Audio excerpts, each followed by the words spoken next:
குத்துச்சண்டை உலகில் மைக் டைசனை தெரியாதவர்கள் இருக்க முடியாது. அவரது தோற்றமே எதிராளிகளை பயமுறுத்தும். ஆஜானுபாகுவான தோற்றமும் அச்சுறுத்தும் முகமுமாக அவர் குத்துச்சண்டை மேடை ஏறினாலே எதிரில் நிற்கும் போட்டியாளர் பாதி தோற்று விடுவார். தொடர்ச்சியாக 19 போட்டிகளில் தோல்வியே காணாதவர். மைக் டைசனால் வீழ்த்தப்படும் வீரர் அதன் பின் எழுந்திருக்க முடியாது. இது எல்லாம் டோக்கியோ நகரில் நடந்த போட்டியில் ஜேம்ஸ் பஸ்டர் டக்ளஸுடன் மோதும் வரை மட்டும்தான். ஜேம்ஸ் ஒன்றும் வலிமையான வீரர் இல்லை.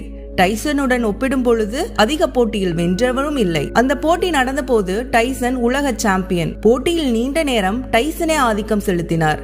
ஒரு கட்டத்தில் ஜேம்ஸ் குத்து வாங்கி தரையில் விழுந்தார். மீண்டும் எழ முடியாத அளவுக்கான அடி அது. ஜேம்ஸ் எழுந்திருக்க மாட்டார் என நடுவர் நம்பினர். ஆனால் அதன் பின் தடுமாறி எழுந்த ஜேம்ஸ் டைசனை முரட்டு அடி அடித்து வீழ்த்தி உலக சாம்பியன் ஆனார். குத்துச்சண்டை வரலாற்றில் மிக முக்கியமான போட்டி இது. எப்படி இது சாத்தியமானது? என்ன நடந்தாலும் இந்த போட்டியில் ஜெயிப்பேன் என்று தன் அம்மாவுக்கு ஜேம்ஸ் சத்தியம் செய்து கொடுத்திருந்தார். அப்போது உடல் நலம் இல்லாமல் இருந்த அம்மா போட்டிக்கு சில நாட்களுக்கு முன்பாக இறந்து விட்டார். அம்மாவுக்காக இந்த போட்டியில் ஜெயிக்க வேண்டும் என ஜேம்ஸ் நினைத்தார். அந்த மன உறுதியே அவருக்கு துணிவு தந்தது. அது அவரை ஜெயிக்கவும் வைத்தது.